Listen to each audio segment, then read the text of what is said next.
Good morning student. जैसा कि आप एसएसटी का chapter number first role of Indian constitution उसके बारे में पढ़ रहे हैं, तो कल आपने preamble of Indian constitution, features of the Indian constitution और इंडिया एज ए रिपब्लिक ये रीड किया था।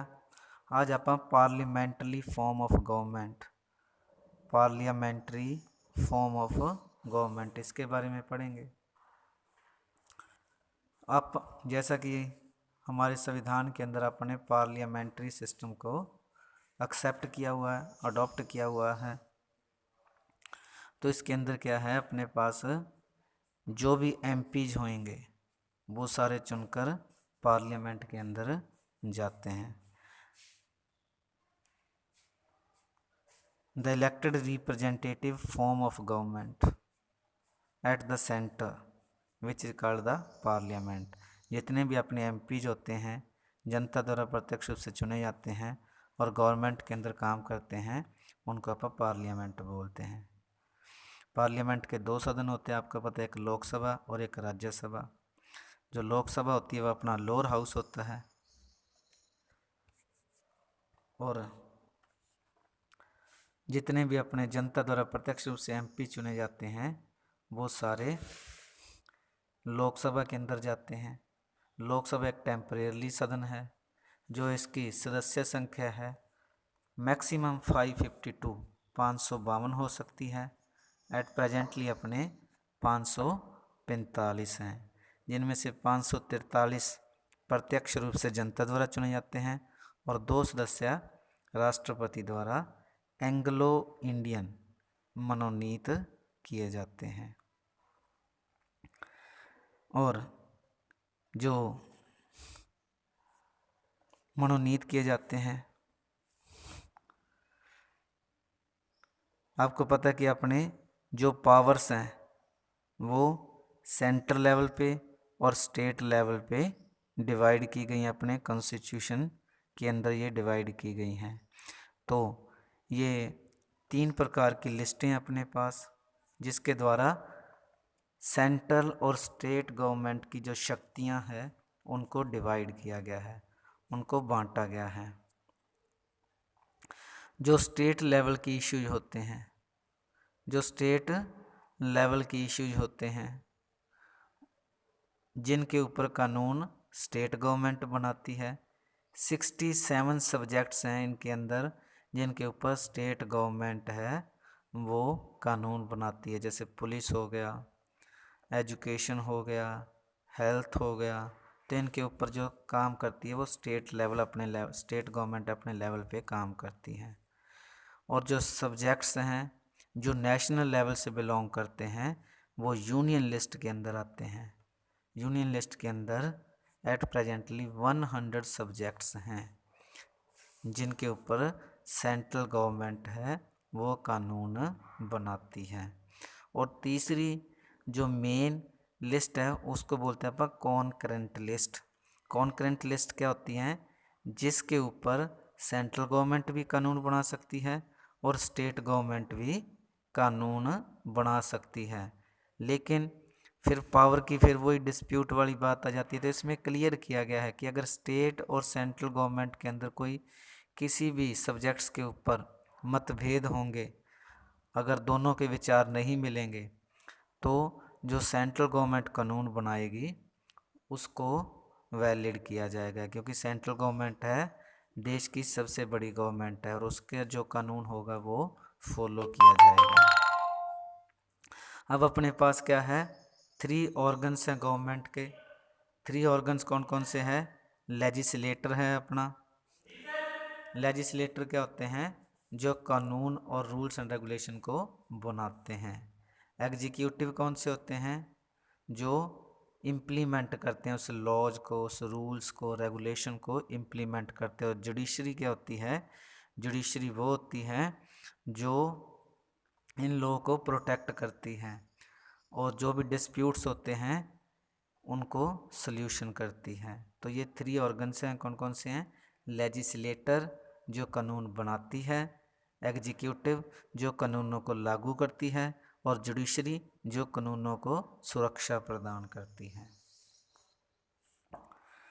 तो अब अपने पास क्या है,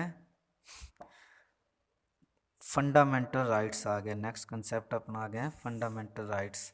आपको पता है कि अपने संविधान के अंदर फंडामेंटल राइट्स दिए गए हैं सभी लोगों को, जो कि उनके प्रोटेक्शन के लिए, उन इक्वलिटी के लिए, सभी के लिए अपने को क्या किया गया, फंडामेंटल राइट दिए गए हैं।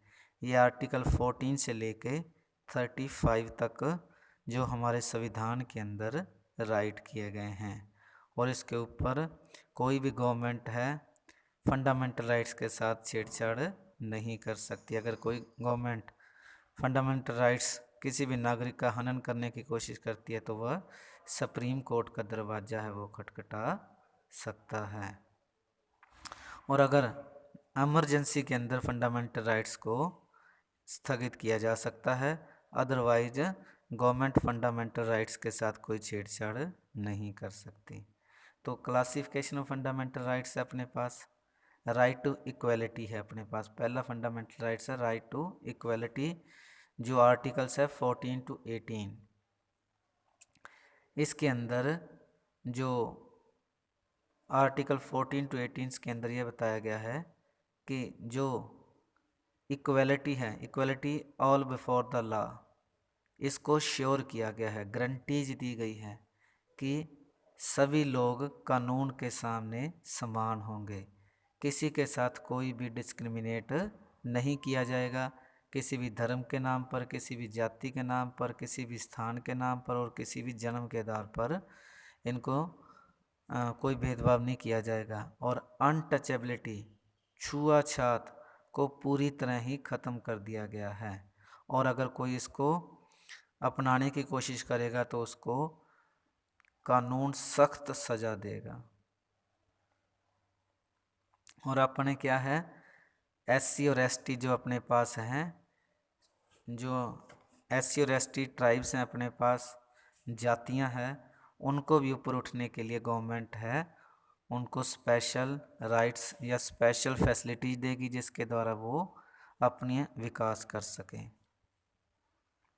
दूसरा right to freedom, article 19 to 22, जो अपने पास पहला समानता का अधिकार था, दूसरा स्वतंत्रता का अधिकार है। 19 से लेकर 22 तक कहीं भी आप अपने विचारों को बोल सकते हैं, एक्सप्रेस कर सकते हैं, और कहीं भी आप इकट्ठे हो सकते हैं पीसफुली। कोई भी आप अपना यूनियन बना सकते हैं, एसोसिएशन बना सकते हैं, कहीं भी आप एक स्थान से दूसरे स्थान पर जा सकते हैं।